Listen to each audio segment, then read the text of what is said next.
अस्सलामु अलैकुम वरहमतुल्लाहि वबरकातुहू। Welcome to Enlighten Islam channel. कैसे हैं आप सब? और दुआ करती हूँ और उम्मीद करती हूँ कि अल्लाह पाक आप सबको खैर आफियत से रखे, सेहत तंदुरुस्त रखे, आमीन। तो आज हम सीखेंगे इस वीडियो में कि कुरान मजीद में बहुत से हुरूफ पर पाई जाने वाली दाल जैसी छोटी सी अलामत का नाम क्या है और इसे पढ़ा कैसे जाता है। ठीक है, आपको बहुत से हुरूफ के ऊपर कुरान मजीद में दाल जैसी छोटी सी अलामत जो है वो नज़र आती है। ठीक है, तो आप क्या जानते हैं इस बारे में कि ये दाल जैसी छोटी अलामत असल में है क्या? तो दाल जैसी छोटी अलामत जो है, सबसे पहले इसका नाम जानते हैं। दाल जैसी छोटी अलामत को जज़म या सुकून कहा जाता है। ठीक है, दोनों नाम इसी के हैं। जज़म भी इसी को कहा जाता है, सुकून भी इसी को कहा जाता है। कुछ जो टीचर्स हैं वो सिखाते हुए इसको जज़म की अलामत कहते हैं, कुछ टीचर्स इसको सिखाते हुए सुकून की अलामत कहते हैं। तो दोनों नाम इसी दाल जैसी छोटी अलामत के हैं। ठीक है, अब यहाँ आपको एक और चीज़ सीखने को मिलेगी कि जज़म और सुकून की अलामत के बारे में तो आपने समझ लिया। अब जिस हरफ पे आपको जज़म या सुकून की अलामत नज़र आ जाए उसे क्या कहते हैं? तो उसे कहा जाता है साकिन। मिसाल के तौर पे बा पे आपको दाल जैसी छोटी अलामत यानी कि जज़म या सुकून की अलामत नज़र आती है। ठीक है, बा के ऊपर अगर आपको जज़म या सुकून की अलामत नज़र आती है तो आप उस बा को कहेंगे बा साकिन। ठीक है, उसे क्या कहा जाएगा? बा साकिन। इसी तरह ता के ऊपर मौजूद होगी अगर सुकून या जज़म की अलामत तो ता साकिन। ठीक है, ता साकिन कहलाएगा। इसी तरह जीम पे होगी तो जीम साकिन कहलाएगा। जिस हरफ के ऊपर सुकून या जज़म की अलामत मौजूद हो उस हरफ को साकिन कहा जाता है। ठीक है, अब तीसरी चीज़ आती है कि सुकून या जज़म की अलामत को पढ़ा कैसे जाता है, यानी कि सुकून या जज़म की अलामत जिस हर्फ पे मौजूद हो जिसे साकिन कहते हैं, साकिन हरफ को पढ़ा कैसे जाता है? तो साकिन हरफ को हमेशा अपने से पिछले वाले हरफ से मिला के पढ़ा जाता है। ठीक है, हमेशा अपने से पिछले वाले मुतहर्रिक हरफ से, मुतहर्रिक हरफ कहेंगे जिसके ऊपर कोई ना कोई हरकत होगी। जिस हरफ के ऊपर कोई हरकत हो उसे कहा जाता है मुतहर्रिक हरफ। ठीक है, अब यहाँ आपको मिसाल नज़र आ रही होगी कि पहली मिसाल है बू, बा वाव पेश बू। यहाँ वाव के ऊपर आपको जज़म या सुकून की अलामत नज़र आ रही है। ठीक है, तो वाव को किससे मिला के पढ़ेंगे? अपने से पिछले वाले मुतहर्रिक हरफ से। तो वाव साकिन से पिछला हरफ मुतहर्रिक हरफ कौन सा है? बा। ठीक है, बा पे कौन सी हरकत है? पेश की हरकत है और बा मुतहर्रिक कहलाएगा क्योंकि बा पे हरकत मौजूद है पेश की। अब वाव साकिन है और वाव साकिन किससे मिलके पढ़ा जा रहा है?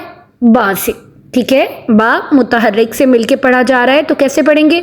बा वाव पेश बू बू। ये जो हमने वाव साकिन को बा से मिलाया, ये किस रूल के तहत मिलाया? क्योंकि हमने इसी अभी आज के लेसन में सीखा कि साकिन हरफ को हमेशा अपने से पिछले वाले मुतहर्रिक लेटर से मिला के पढ़ा जाता है। इस रूल के तहत हमने वाव साकिन को अपने से पिछले मुतहर्रिक हरफ यानी बा से मिला के पढ़ा। ठीक है, सेकंड एग्जांपल है, सेकंड मिसाल है हमारे पास यहाँ पे अकरमा, हमज़ा काफ ज़बर अक, रॉ ज़बर रॉ, अकरा मीम ज़बर म, अकरमा। इस मिसाल में आप देख रहे हैं कि काफ के ऊपर आपको जज़म या सुकून का साइन नज़र आ रहा है। इसका मतलब है काफ साकिन कहलाएगा। और काफ को पढ़ा कैसे जाएगा? फिर काफ को पढ़ा जाएगा अपने से पिछले मुतहर्रिक हरफ यानी हमज़ा से मिला के। ठीक है, हमज़ा ज़बर का साइन आपको नज़र आ रहा है, ज़बर की हरकत नज़र आ रही है तो हमज़ा मुतहर्रिक कहलाएगा। ठीक है, और काफ साकिन को हम हमज़ा से मिला के पढ़ेंगे, हमज़ा काफ ज़बर अक, हमज़ा काफ ज़बर अक, रॉ ज़बर रॉ, अकरा मीम ज़बर म, अकरमा।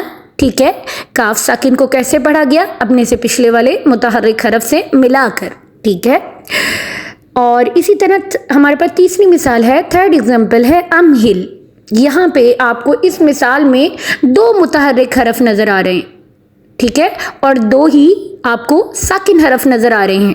ठीक है, पहला यहाँ पे साकिन हरफ है मीम। मीम के ऊपर जज़म यानी सुकून का साइन मौजूद है, सुकून की अलामत मौजूद है तो मीम को कहा जाएगा मीम साकिन। ठीक है, और पढ़ा कैसे जाएगा? हमज़ा मीम ज़बर अम, मीम को किससे मिला के पढ़ेंगे? हमज़ा के साथ। اپنے سے پچھلے حرف حمزہ سے ملا کے، حمزہ میم زبر ام.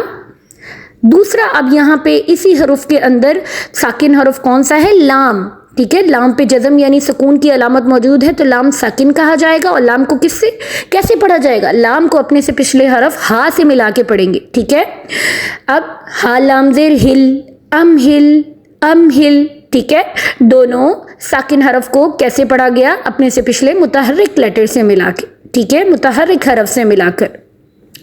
اسی طریقے سے ہمارے پاس چوتھی مثال ہے یہاں پہ اعوذ. اعوذ حمزہ زبر ا، عین واو پیش، اعو، اعو لال پہ ذو، اعوذ. تو یہاں پہ ہم نے اس حرف کے اندر اعوذ میں ہمیں واو کے اوپر سکون کی علامت یعنی جزم کی علامت نظر آئی ہے تو واو کو کہیں گے واو ساکن. اور واو کو پڑھا کیسے جائے گا؟ اپنے سے پچھلے متحرک حرف سے ملا کے. اور واو سے پچھلا متحرک حرف اس میں کون سا ہے اعوذ میں؟ عین. ٹھیک ہے، عین کے اوپر پیش کی علامت ہے، پیش کی حرکت ہے. عین کو کیا کہا جائے گا؟ عین متحرک. اور عین کو کس سے ملا کے پڑھیں گے؟ واو سے.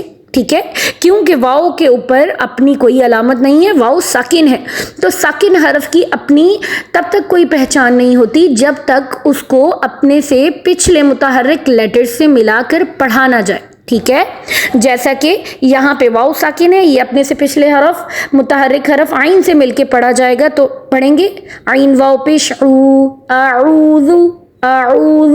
ٹھیک ہے، امید کرتی ہوں آج جو ہمارا آج کا ٹاپک تھا جزم یعنی سکون کی علامت آپ کو کلیئر طور پہ سمجھ آ گیا ہوگا. ٹھیک ہے، تو اپنا بہت خیال رکھیے گا. اور اگر آپ کو یہ ویڈیو اچھی لگی اور سمجھ آئی تو اس کو آپ نے اپنے فرینڈز اینڈ ریلیٹیو سے شیئر کرنا ہے. ٹھیک ہے، کوئی بھی انفارمیٹیو ویڈیو ہو اسے ہمیشہ تعلیم کو ہمیشہ پھیلانا چاہیے. ٹھیک ہے، عام کرنا چاہیے. تو آپ نے اسے اپنے فرینڈ سرکل میں، اپنے ریلیٹیوز میں ایسی ویڈیوز کو شیئر کیا کریں جس سے کسی کی نالج میں اضافہ ہو. ٹھیک ہے، جس سے کسی کو علم حاصل کرنے کا موقع مل رہا ہو. ایسی ویڈیوز کو زیادہ سے زیادہ شیئر کیا کیجیے اور اپنا بہت خیال رکھیے گا. دعاؤں میں یاد رکھیے گا. اللہ حافظ.